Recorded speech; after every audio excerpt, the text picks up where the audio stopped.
Respublikamizda qurolli kuchlar safidagi muddatli harbiy xizmatchilar uchun imtihonlar boshlandi. Sirdaryo viloyatida joylashgan harbiy qismlarda bo'lib o'tgan test sinovlari misolida mavzuni muxbirimiz davom ettiradi. Sirdaryo tumanida joylashgan 525-sonli harbiy qismda muddatli harbiy xizmatni o'tayotgan harbiy xizmatchilar uchun muhim va mas'uliyatli sinov jarayonlari tashkil etildi.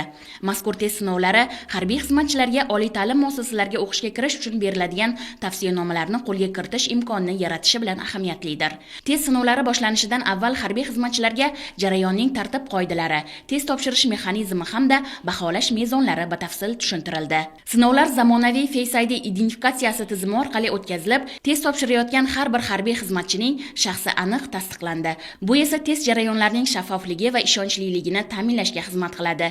Test davomida tartib-intizom va belgilangan qoidalarga qat'iy amal qilindi.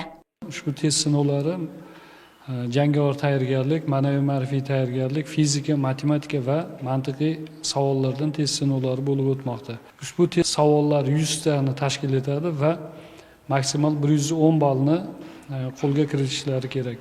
Harbiy qism tomonidan yaratilgan sharoitlar juda yaxshi.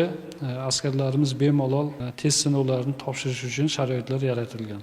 Har bir ishtirokchiga teng sharoit yaratilib, test jarayonlari ochiq va adolatli tarzda tashkil etildi. Bunday imkoniyatlar yoshlarning vatanga xizmat qilishi bilan birga bilim olishga bo'lgan intilishini yanada qo'llab-quvvatlaydi. Albatta, test jarayonlari hayajon bilan o'tdi. Bizda mashq xizmatimiz boshidan o'tkazgan jangovar tayyorgarlik, harbiy tibbiy tayyorgarlik, matematika va mantiqiy savollardan tushdi. Men o'zimga ishonaman va men oldimga maqsad qilib qo'yganman. Shu davlat tomonidan berilgan imtiyozni nasib bo'lsa qo'lga kiritaman. Ushbu test sinovlari harbiy xizmatchilarning bilim va salohiyatini namoyish etish, ularning kelajakdagi ta'lim va kasbiy faoliyatiga mustahkam zamin yaratishda muhim ahamiyat kasb etadi.